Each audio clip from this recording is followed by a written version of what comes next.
Alright everybody, how is it going? It is Tuesday, November 6th, 2018, and we just finished with Week 9, so let's go over our NFL Pick'em results for Week 9, of course.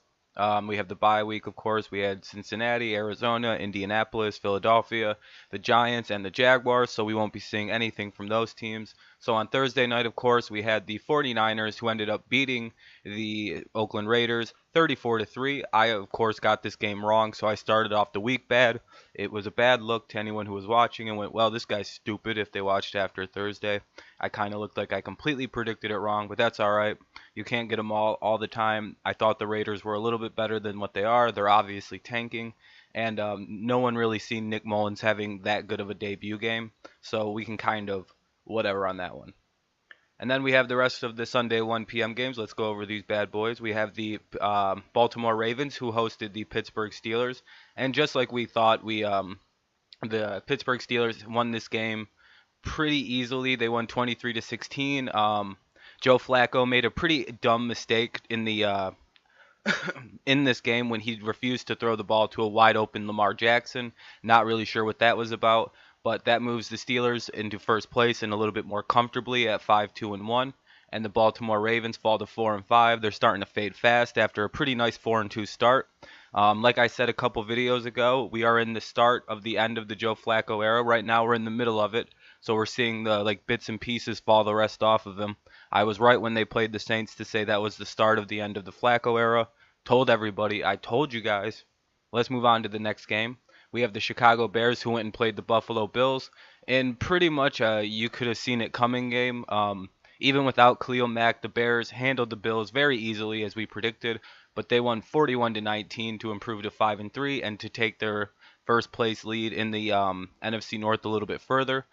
And then we have the Buffalo Bills who didn't score another touchdown in this game to fall to 2-7.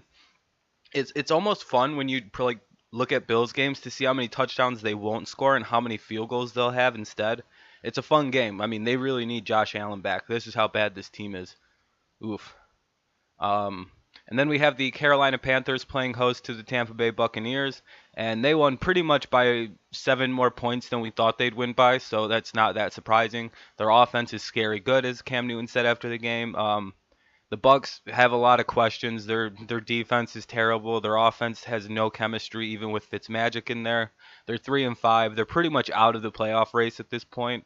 They won't do anything in their division, and the wild card is kind of gonna come down to somebody from the NFC West and the team. It's gonna be like Carolina or the Saints who win the NFC South. So whoever doesn't win that gets the other wild card spot. So and then the NFC North, you got 2 5-3 teams up there. So it's like you can pretty much just say Tampa's out of it. And then we have Kansas City and the Cleveland. Cleveland hosted the Kansas City Chiefs in a game that was a little bit closer than what people probably thought this was going to be at 37-21. It's still a blowout, but Kansas City didn't score as many points as we thought, and Cleveland a little bit less than what we thought. Of course, Kansas City won this game 37-21. They improved to 8-1 on the season. Cleveland falls to 2-6-1. They're now 0-1 under new head coach Greg Williams. What do you expect, though? No matter what happens this year, you did better than last year, Cleveland. So 2-13-1 ain't too bad of a record. I mean, that's probably what you'll finish. Maybe 3-12-1. I'm not too sure, but it's not going to be like a great. You can maybe get 4 wins if you luck it out, but I'm not. I won't swear to shit on that one. And that brought us to a 4-1 record. So right now you're thinking, man, this guy did really good this week. He picked a lot of good games.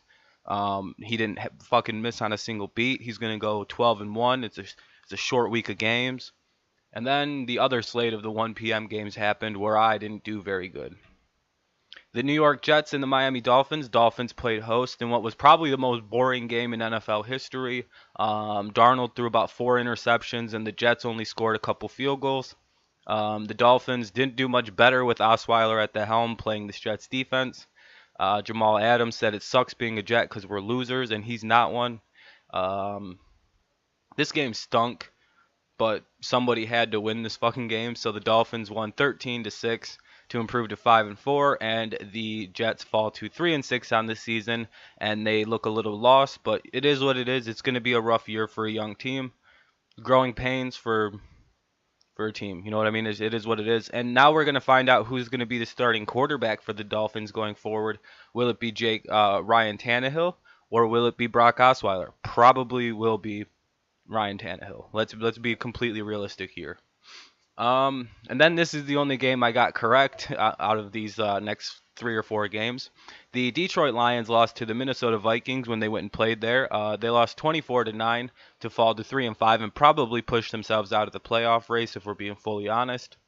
And then the Vikings, of course, improved to 5-3-1 to have a weird little tie with the Bears. I'm not really sure how that all works out, but I think the Bears are ahead of them. I don't know. But either way, the Vikings had 10 sacks on Matthew Stafford today, which was pretty much the deciding factor in the game, and that's really all there is to talk about, how bad the Lions' offensive line looked. You know, they could have won this game. They could have had it a lot better if they would have only given up 6 less sacks. I mean, it was bad. Yeah, so let's go on to the next game that I was very surprised with having happened, especially since they just picked up Clinton Dix and they have like the 2 and 3 rated safeties in football. I thought this wouldn't have happened. The Atlanta Falcons went into Washington and beat the Redskins 38-14. They dominated them. Washington's offense looked really, really bad, very stagnant and lacked creativity, lacked anything really. Just didn't ever get going against this Falcons team that isn't that good this season. But I think they've won like 3 in a row after a really bad start. They started like 1-4, so they're on a little bit of a roll now. So keep that in mind going forward for the season for them. Julio finally caught a touchdown, and that's that, I guess. Washington needs a goddamn offense, and that put me at 5-3 for the week. I was starting to get nervous. I was like, dude, I'm fucking not having a good week.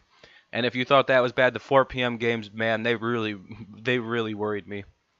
This was the only one I got correct, so it's good that it's the first one. The Houston Texans went and played Denver in Denver with, of course, this being the first game back for Demaryius Thomas, who was traded from the team and then after the game kind of ripped into the team and blasted the way that they're run.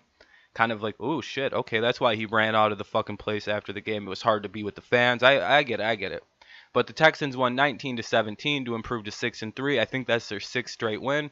The Broncos fall to 3-6 and missed a field goal to win the game as time expired. It's just a mess in Denver. Obviously, Case Keenum isn't the answer at quarterback for this team, and they kind of have a small window now as this team is starting to age on like the defensive side of the ball and even some of the offensive people, like some of these wide receivers you have, like Sanders and all these guys. So you kind of have to strike now, or I'm not sure what they're going to do to address the quarterback situation. But I'm imagining Denver is once again back in the market. So we'll see what they do going forward. And then we have the Los Angeles Chargers, who are a lot better than people are giving them credit for, including myself. They are 6-2 on the year after beating the Seattle Seahawks in Seattle 25-17, surviving a last-minute like uproar from the Seahawks. You know, they could have tied the game if they had scored and then had a 2-point conversion.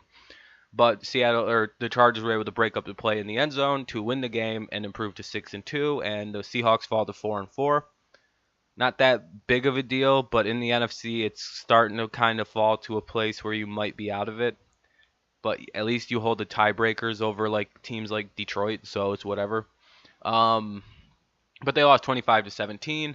The Chargers are 6-2. Only reason they're not in first place is because of the goddamn Chiefs, which should be a really, really good matchup in the coming weeks when the Chargers do play the Chiefs.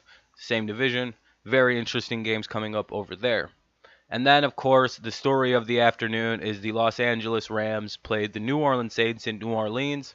And the streak is over. The 8-game winning streak has finally come to an end. The Rams are undefeated no longer as they fall 45-35 to Drew Brees and the New Orleans Saints.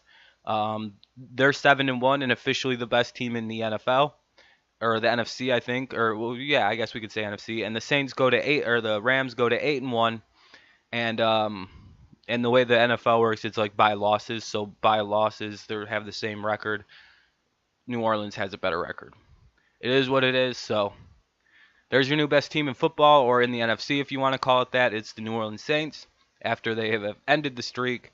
And that put me at a 6-5 record. So right now I'm thinking, shit, dude, we're fucked. I'm not going to have a good record. These Sunday games, the Sunday night and Monday night, I got to get both of them. And then the greatest fucking thing in the world happened. The New England Patriots, my friends, have defeated the arch rival, the evil nemesis, is the greatest quarterback on the world, has lost to the shittiest in Tom Brady. Aaron Rodgers and the Packers got the shit kicked right out of them in Foxborough like I told you all they would. What did I say at the end of that? I says 27-20. Remember I changed it to like 38-10. Oh, was I fucking close in this game. How do you like that? Fucking Aaron Rodgers isn't better than Brady. It's officially over with, all right? He choked in Foxborough. We watched the choking happen. Oh, Aaron Jones fumbled it. Yeah, why the hell were you running the ball in the fourth quarter anyway? Down by a cup, like in that situation. Should have been throwing it, dipshit. But now you guys are 3-4-1, and you're not going to win the division. That sucks because you're going to lose more games. You're probably going to lose to the Dolphins next week, which would be hilarious. But I have you, whatever. But and the Patriots, of course, are 7-2. All we need is the goddamn Chargers to beat the fucking Chiefs one time this year, and we'll take the best record in the AFC. The Patriots have a great offense. Josh Gordon was, of course, a great pickup. All the risk in that is gone. Yeah, it's good. It's a good time to be a Patriots fan again. We look like we could go to a third straight Super Bowl. This is a great time. Fuck the Packers. I'm glad that debate's over with. Sure, Rodgers is a better athlete, but most NFL fucking kickers are better athletes than Tom Brady, alright? Sorry. I love Tom Brady more than most people in sports, but it's like, cool, you're a better athlete than a guy who can't jump. Wow. Um, and then we have, of course, what I told everybody would happen. No one else, for whatever reason, picked the Titans to beat the Cowboys. The Cowboys at best are an 8-8 team, so people kind of need to stop over like analyzing how good Zeke is. Like Zeke can't do it all himself. Prescott's shitty. Their defense is young and inexperienced. They're prone to give up big plays. And like they don't have a good offense. Like Zeke's a great running back, but of course against a team like the Titans who have a good defense and a good running defense, what's he gonna do? Oh yeah, nothing. He did nothing last night. And you guys gotta start considering the second the Titans figure out their offense, they're a very dangerous football team. That's a very good defense, and their offense is capable. They have a lot of weapons. It's just they were in a new system, new format. Mariota was struggling with it. He's eventually going to pick it up. He's not a bad quarterback. So that's why we had the Titans beating the Cowboys last night like I told everybody they would. 28-14. I said 15-12. I didn't know their offense was going to show up. To improve to 4-4. Cowboys fall to 3-5. We'll see what happens. They could still win their division. It's anyone's division now that the division leader is only 5-3. A 4-game swing, and the Cowboys could be leading the division by 2 games. So it's not over for Cowboys fans quite yet, but we'll see. Of course, Titans fans, you're just like a game out of first place. Anything can happen in that AFC South. That's not very good, but that put us at 8-5 for our Week 9 NFL Pick'em. That, of course, when we consider our overall record for the season at 70, 48-2, a couple 8-5 weeks aren't the worst thing that can happen, but that brings us, of course, to an overall updated record of 78, 53-2. So our pick'em's looking a little bit better. We're on the way to 100, probably only a couple weeks away. Hopefully we get at least all of them for our next week, but we'll see. So that's going to be our Week 9 NFL Pick'em results video. I thank you all for listening, and all the new subscribers, thank you for joining. All the people who liked the last NFL Picks video, I appreciate that. All the views. We hit 9,000, so that's well over the 500 I was looking for. Thank you so much. Week 10 NFL Picks video will be coming shortly after this is uploaded. I mean, within like 10 minutes of each other, they'll be uploaded. So if you're looking for that, it'll be up very, very soon. How did you do on your picks for this week? Let me know down in the comments below, or let me know on the next video. I'll talk back with you. Leave a like on the video if you enjoyed this, and if you're happy with how your personal NFL favorite team's doing this year, or if you're happy with how your picks are doing for the year. I'm doing all right, but could do a little bit better next week. I took a little bit more time. If you're new and you like what you hear, subscribe. We do live streams. We do regular I'm so sorry. I'm losing my voice, but we do regular content as well. So please, subscribe and see if you like what you hear. All right, thank you so much, everybody, for listening and taking some time. This is Rob with another DrTV presentation. Have a good one. Peace. Eh.